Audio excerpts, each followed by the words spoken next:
Es el manual del fabricante, la guía que ilumina. Comenzamos el día con derecho, ¡qué alegría! Agradecido a cada oyente por dejarme acompañar. Cada mañana es especial, una nueva oportunidad. Como te decía al principio, lo más importante para mí, y espero que para vos también sea cada día, llegar, escudriñar, revisar, abrir un poco un fragmento del superlibro, de la Biblia, por supuesto. Y en el caso de hoy, vamos para atrás, vamos en el Viejo Testamento, en el Antiguo Testamento, donde encontré un versículo de una canción, de un salmo, de un poema que quiero compartir con vos esta mañana para, a ver, como digo siempre, ponerlo a él en el lugar que corresponde en nuestra vida.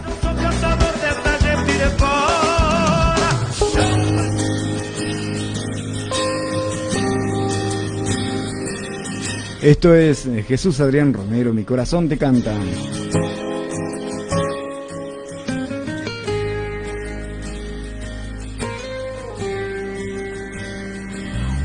Ayer estaba hablando de un amigo mío que falleció hace ya, va a ser 2 años, que se lo llevó la pandemia, mejor dicho, se lo llevó Dios, cumplió su tiempo, y era un hombre que había pasado muchas cuestiones, muchas necesidades, y puso a Dios en primer lugar cuando lo conoció. Después de haber pasado 15 años viviendo en un auto abandonado, drogándose, pasando las 1000 cosas fuera del redil, sin conocer a Dios, hasta que alguien pasó por la calle y le dijo: Pachín, Dios te ama. Le entregó un tratadito ahí, esas cosas que por ahí son insignificantes. Siempre me pongo a pensar yo en mi niñez, ¿no? Cuando sos niño, cuando sos chico. En mi caso, mamá no hablaba mucho de Dios. Era analfabeta y como podía nos crió. Pero sí se encargaba de que nosotros fuéramos cada domingo a la iglesia. Subíamos el cerro ahí de la Pileta, acá en la calle Jorge Kemmerer, y nos acercábamos ahí en la iglesia católica acá en 9 de Mayo. Ella se preocupaba que nosotros conociéramos. Ella por ahí no conocía. Tuvo una vida difícil la vieja. El papá de ella murió cuando era muy chiquita. Quedó con la mamá. Y a raíz de eso la mamá empezó a tener problemas mentales. Y entonces vivía en Chapecó. Un hombre que es como el alcalde de ese lugar en ese tiempo. Imagínate, allá por los años 40, 50. Ella nació en el 49. Allá por los años 50 y pico, ¿no? Donde eran terratenientes. Así que era la criada del hombre este. Pero más que criada, era una esclava. La vida de ella fue difícil desde el principio de su vida. Nunca le compraron un zapato, una alpargata. Nunca le compraron vestido. Los vestidos ella contaba que se hacía de las bolsas de harina. A veces una hija de este matrimonio le regalaba algunas cosas, pero ella tenía que hacer todo. Se levantaba temprano de madrugada, pues los viejos se levantaban temprano.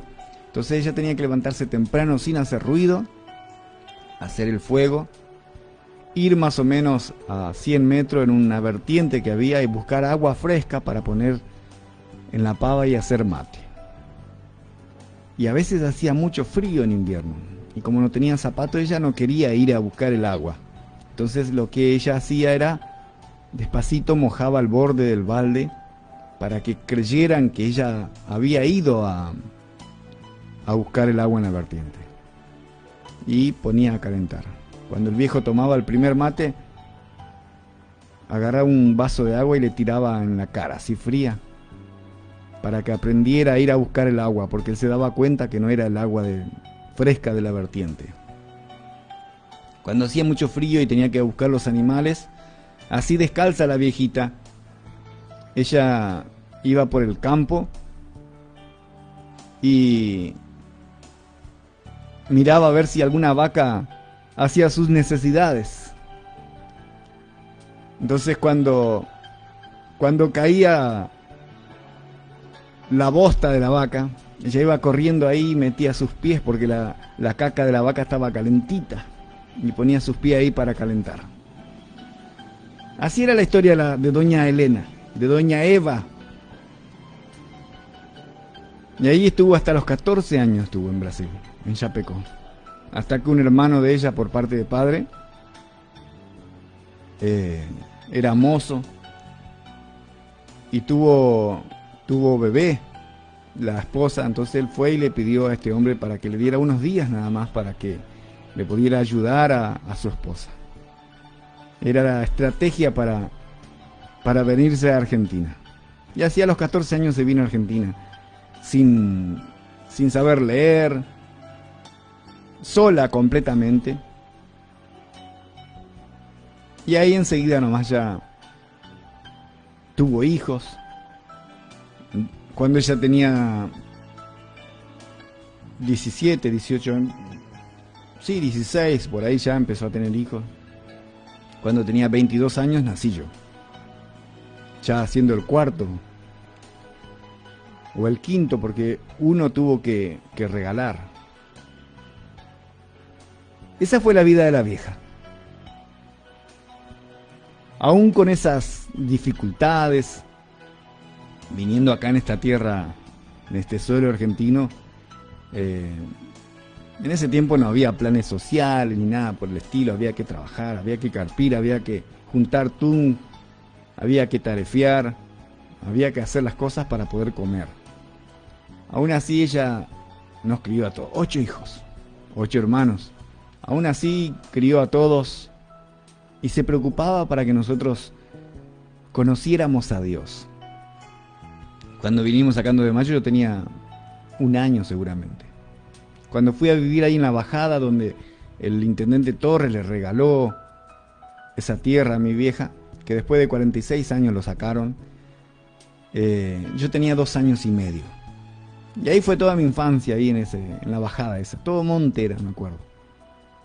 Y subíamos los domingos, o a veces a la noche cuando había algunas misas, subíamos hasta la iglesia vieja, la iglesia que está en la esquinita ahí. No era todavía la iglesia que vemos ahora, la iglesia católica grande, sino la que está en la esquina, donde es el saloncito. Y ahí estaba el padre Emilio, me acuerdo, cuando era chico. Ese fue, no sé si había otro cura antes, pero el cura que estaba era él, ¿no? El padre Emilio. Después llega el padre Bernardo Belinsinski, creo que se llamaba, así el apellido, medio difícil el apellido del padre Bernardo. A lo que voy es que la vieja se preocupó en que nosotros entendiéramos que había un Dios, que había alguien que le había cuidado también a ella. Aún con sus dificultades, ella se preocupaba para que sus hijos creyeran en Dios. Si por ahí algunos de ellos salieron fallados, o algunos de nosotros, mejor dicho, salimos fallados, y hoy nos creemos superados y que no creemos en Dios, eso es cuestión de cada uno. Pero aquellos que aprovechamos lo que nos enseñó la vieja, seguramente sabemos que Dios está en primer lugar en nuestra vida y que gracias a Él podemos cada día tener salud, alimento y más aún, como hago cada mañana, lo que hay en mi corazón y habla mi boca, expresarte para que pueda contagiarte y pueda también pensar en lo que realmente vale la pena, en lo importante. Hablaba al principio porque una persona me mandó un WhatsApp hace un rato y me preguntó cómo se llamaba el muchacho que ayer comentaba yo, ¿no? Oscar Giacomán, que hace un año tuve el privilegio de honrarlo haciendo un documental, dirigiendo un documental de su vida, porque valía la pena. Ahí lo pueden buscar en YouTube, Oscar Giacomán, el documental de la vida de este hombre que realmente marcó mi vida también, marcó mi vida.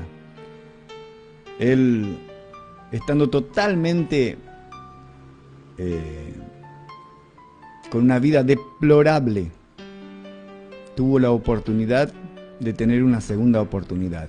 Y eso es lo que él decía siempre mientras vivía.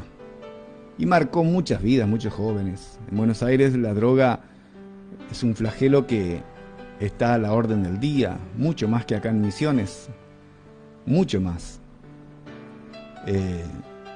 Y eso se lleva vidas. Y se llevaba la vida de él. Una vida totalmente desordenada. Y luego de viejo ya, pudo salir de ahí. Tenía las luchas todos los días, él decía. Pudo formar una familia, tener hijos, un trabajo, armar su vida de una manera ordenada. Porque había conocido a aquel que lo amaba, aquel que le dijeron: che, Pachín, Dios te ama. Y esa sola palabra fue la que marcó la vida de Oscar Giacomán. Este salmo dice: desde siempre y para siempre.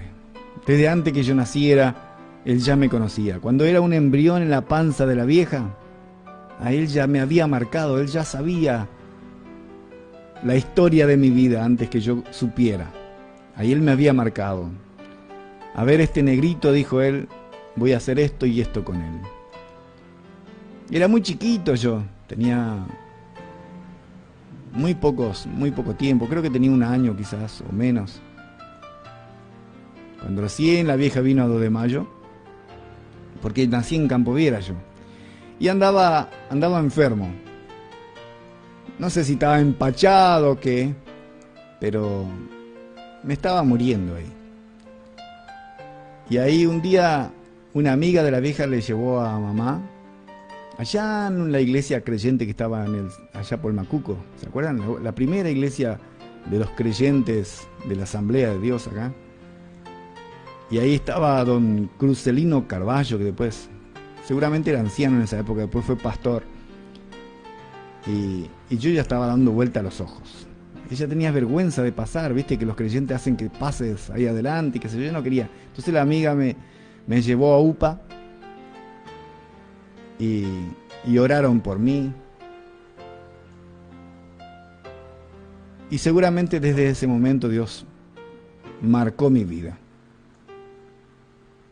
Hace muchos años de eso, allá por el año 1972, 1973. Dios marca a las personas a las que Él ama y quiere, y pone un destino sobre la vida de las personas. Por supuesto, no fui San Joaquín, he cometido muchos errores durante mi vida, pero aún de todos ellos pude ver claramente cuál era mi error, reconocí mis errores y aún sigo reconociendo porque sigo errando. Pero lo importante es reconocerlo y arrepentirse para dar un paso más cada día, así como lo hizo Pachín, sabiendo y entendiendo que desde siempre y para siempre Él es Dios, desde antes que naciera, desde antes de la creación del mundo, desde antes que crearas la montaña, decía el salmista. Y Jesucristo también es Dios, porque Él está desde el principio, según lo que decía Juan en el Evangelio, decía que en el principio era el Verbo, y el Verbo era Dios, y el Verbo estaba con Dios. Hablando de la palabra creadora, cuando Dios decía, sea hecho la luz, y así era hecho. Cuando decía, hagamos al hombre, ahí seguramente estaba Él también, Jesús, el Espíritu Santo y Dios. La Trinidad estaba ahí cuando se pronunció, hagamos al hombre a nuestra imagen y nuestra semejanza. Ya no era uno solo, sino que había más de una persona ahí. Y como la Biblia dice que el Espíritu de Dios se movía sobre la faz del abismo, creemos que estaba el Espíritu de Dios ahí, el Espíritu Santo, estaba Dios mismo y también Jesús como la palabra, como el verbo que dice en Juan, en el primer capítulo de ese evangelio. Ahí Él creando nuestro planeta. Hasta el sexto día cuando vio que era bueno crearnos a nosotros. No echemos a perder esa creación cada día. Hagamos que valga la pena estar vivo, vivir y servir a nuestro prójimo, a los demás, y darle a Él el lugar que le corresponde. Desde siempre y hasta siempre, desde antes de que crearas las montañas, la tierra y el mundo, ha sido nuestro Dios. Una de las versiones que usa, creo que es, sí, la Biblia de las Américas, es la que usa la Iglesia Católica, dice de esta manera: antes que los montes fueran engendrados, porque Él es el que engendró la tierra. Antes que los montes fueran engendrados y naciera la tierra y el mundo, desde la eternidad hasta la eternidad tú eres Dios. Decime si esto no pone a Él en primer lugar. Una de las versiones antiguas, como la Reina Valera, las primeras traducciones españolas que tuvo la Biblia, entre, como creo que se llama Casiodoro Reina, dice así: antes que naciesen los montes y formase la tierra y el mundo, desde el siglo y hasta el siglo, tú eres Dios. Si el salmista en esta canción, en este poema, podía describir a Dios de esta manera, es porque era muy importante para él. Y así de importante tiene que ser en nuestras vidas. Todo lo que nos pasa, nuestra historia, lo que nos pasa cada día, lo que nos pasó, lo que no pasó, nuestra historia, nuestros hijos, con nuestros padres, todo lo tenía planeado. Todo lo tiene planeado, hasta este mismo momento, porque todo tiene un propósito.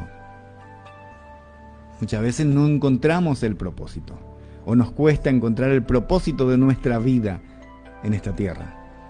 Pero todos tenemos un propósito en esta tierra. No es que venimos acá como el huevo de una gallina, nace un pollito y luego vamos a parar en una olla. Nuestra vida tiene un propósito. Cada día hay un detalle especial. Ayer teníamos un detalle especial con Dios y le dábamos gracias con mi esposa por esos detalles lindos que Él nos da. Hace un tiempo vinimos a esta tierra nuevamente, a mi tierra, a la tierra de ella también, porque nació en Posadas mi esposa. Volver, pero también tiene un propósito esto.